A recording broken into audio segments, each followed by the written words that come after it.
Strange memories on this nervous night in Barnes & Noble. 3 years later? 4? It seems like a lifetime, or at least a main era. The kind of peak that never comes again. The teenage years in the late 90s was a very special place in time to be a part of. Maybe it meant something. Maybe not in the long run.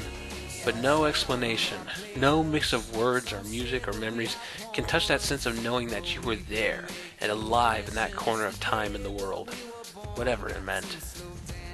History is hard to know because of all the hired bullshit, but even without being sure of history, it seems entirely reasonable to think that every now and then, the energy of a whole generation comes to a head in a long, fine flash, for reasons that nobody really understands at the time, and which never explain, in retrospect, what actually happened. My central memory of that time seems to hang on 1 or 5 or maybe 20 books, or very hazy stories. When I left the library half crazy and, instead of going home, aimed the old 10-speed across the Nez Perce Reservation at 1,000,000,000 miles an hour wearing biker shorts and a Beavis and Butthead t-shirt, booming through the old city park at the lights in the Mexican restaurant and the thrift store and the Walmart, not quite sure which yard to cut through when I got to the other end, always stalling at the hot dog stand, too twisted to find the kickstand while I fumbled for change, but being absolutely certain that no matter which way I went, I would come to a place where people were just as excited for great literature and wild as I was.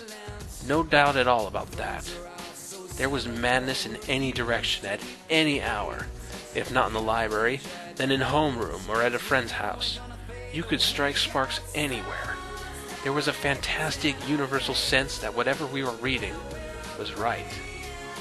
And that, I think, was the handle. That sense of inevitable victory over the forces of old and boring. Not in any mean or punk sense. We didn't need that. Our energy would simply prevail. There was no point in fighting, on our side or theirs. We had all the momentum.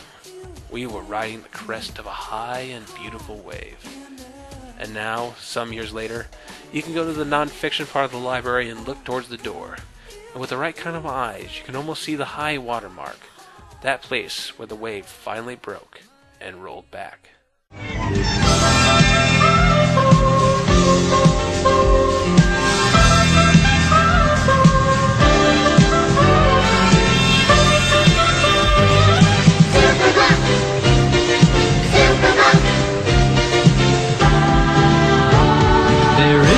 That we all know, it's called Superbook.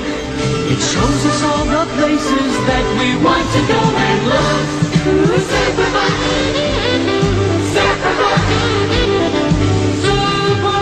Superbook. And so it begins. Ladies and gentlemen, the Ghostwriter era. For those not in the know, a ghostwriter is not a small special effect that helps children solve mysteries, but rather a professional writer who writes things under someone else's name.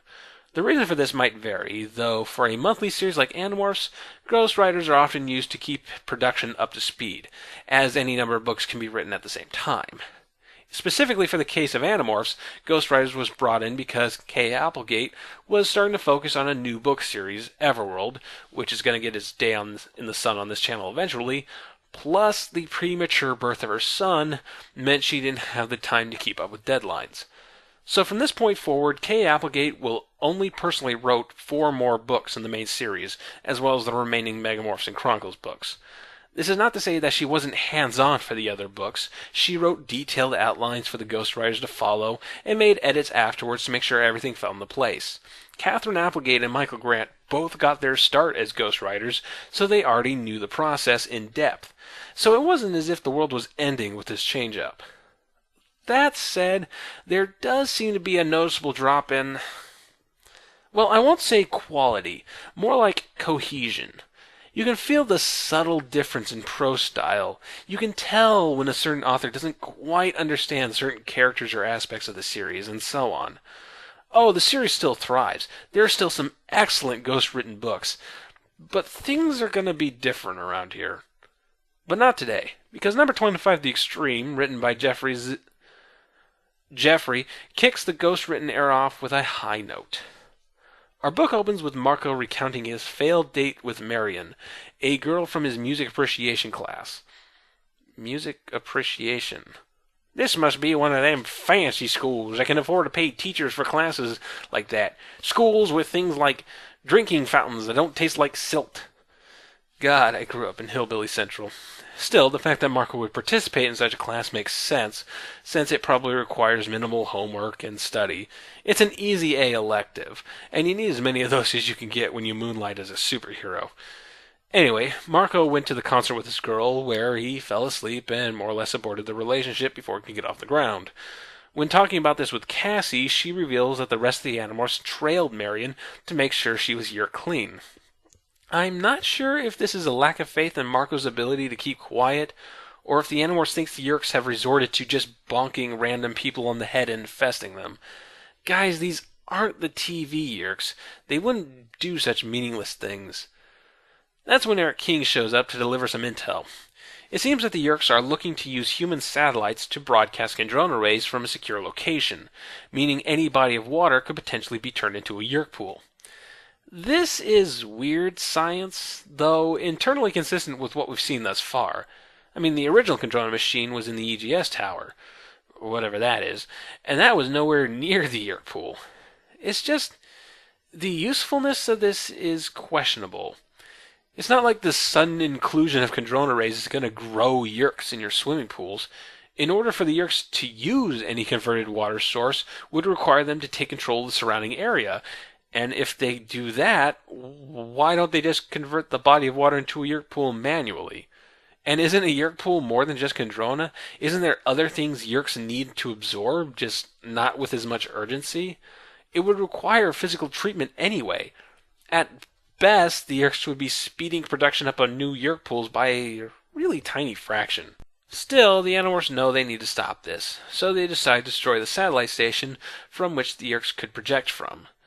Eric doesn't know where it is, but he does know the location of Visor 3's new feeding pasture.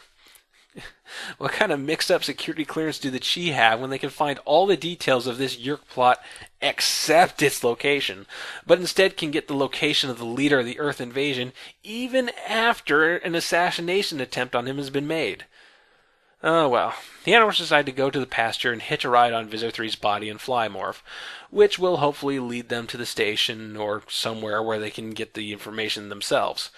They have no idea how long this mission is going to take, so they commission the Chee to pretend to be them. The first time the Chee are really used for anything besides spy work. So the Animorphs fly over and attach themselves to Visor 3 with little problem. The blade ship lands, and then a taxon tells the Visor just how long the trip is going to take. Ax, what was that taxon saying? Jake asked. I believe he was stating estimated departure and arrival times. And? Jake asked. And I'm afraid we have a problem, Prince Jake, Ax said. What's the problem, Ax? Jake asked. I am afraid our journey is going to be a long one. How long? I asked. Approximately 3.5 of your Earth hours. What? That is odd. Spoiler warning, the satellite station is in the Arctic. It would seem like the blade ship of all things would be able to get there faster than that. Commercial jetliners would take roughly 7 hours to get from San Francisco to the North Pole, and a blade ship is way faster than that. Consider back in number 11, The Forgotten, the Animorphs flew a bug fighter from their hometown to Brazil in less than 10 minutes. And in the Analyte Chronicles, we learn that bug fighters suck when flying in atmosphere compared to other spacecraft. But even assuming that the blade ship sucks even more in atmospheric conditions, there's no reason they can't pop up into orbit and fly down to the Arctic, and that would take 20 minutes at the most. I know, this is a bit nitpicky, sure, and in all honesty, it's not that big of a deal, but it's bothersome when your conflict revolves around a detail that contradicts previously established facts. It's the first real contradiction of the Ghost-written era. A small one, sure, but we can consider this our official introduction to it. So yeah, this means at some point the Animorphs are going to have to demorph on the blade ship. They wait around until they only have 20 minutes left in morph before Ax starts imitating Visor 3 and calling guards into the room, because imitating telepathy is easy. Doing this a few times gets Visor 3 irritated enough to storm out, so the Animorphs quickly demorph, and we get a good look at Visor 3's quarters. There were various things hanging from the walls like art. Some were large and elaborate, made of steel or something like steel. Some had electrical probes. Some had teeth or spikes or saws. We had an idea they might be instruments of torture collected from around the galaxy. We had that idea because I recognized one of the artworks. It's called an Iron Maiden. No, not the dinosaur rock band. The Middle Ages cage with the spikes inside. It was a little depressing to realize that some Earth museum had unwillingly made a contribution on behalf of Homo sapiens. And it was even more depressing realizing that we were going up against a guy who thought you should hang an Iron Maiden on the wall instead of a Baywatch poster. Now this is just silly, if you ask me. We all know Visitor 3 is an evil bastard, but he's not obsessed with being evil. He gloats about his power and abilities, but he's not some cackling Power Rangers villain singing the praises of evil. Having all these torture devices up just seems like he's trying to keep up appearances. Doesn't he have enough hobbies anyway? Before the Animorphs can remorph, a taxon bursts in and Axe is forced to cut it in half, creating an image that has stuck with me for years. The upper half of the taxon eating its lower half. Ew. This is entirely personal, but I consider it one of the 5 most lasting images for Animorphs. The horror and utter alienness of all of this. I didn't even remember what book it was from until I reread it for the reviews, but I've never forgotten that moment. The alarm is sounded and the Animorphs remorph flies, escaping into the storage bay where they change into Battlemorphs. Inside the storage bay, they find a series of freezing units, pillars of glass, each one containing a slumbering alien creature, which Axe identifies as Venber, a long-extinct alien race that lives on a frozen moon. They never got beyond primitive tool use, though they may have had the intelligence to evolve further, had they survived. They lived in very cold conditions, 200 of your degrees below zero. Now there are degrees too, I muttered. This whole Axe giving things in Earth measurements, calling them your inches or your minutes and so on, and Marco calling him out on it has been a running gag throughout the book. A gag that unfortunately backfires when you get to degrees, since it just raises the question, degrees of what? Fahrenheit? Celsius? Kelvin? 200 degrees below zero is very different depending on which of those you're using. The joke, it has failed. Anywho, Visitor 3 and his forces find the Animorphs and a fight breaks out, resulting in one of the freezing units breaking and spilling out insto-freezo gas that causes Rachel's foot to shatter. Axe manages to get the external doors open and the Animorphs tumble outside.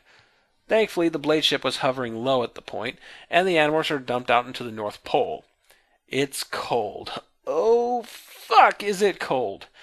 In fact, the cold is this book's greatest strength, as the Animorphs struggle to survive in this environment makes up the best parts of the book. At one point, Marco goes into shock from the cold and nearly passes out. Tobias and Axe, whose natural form really can't take the cold, are forced to more flee and hang on to the Animorphs' wolf forms. Miserably cold and without food, the Animorphs begin to make their way towards what they believe to be the Yeerk base, but are quickly intercepted by 2 Venber with space bazookas. The Animorphs get chased around the snow for a little bit. Thankfully, their wolf morphs are faster, and they manage to find an outcropping of rocks to hide for a while.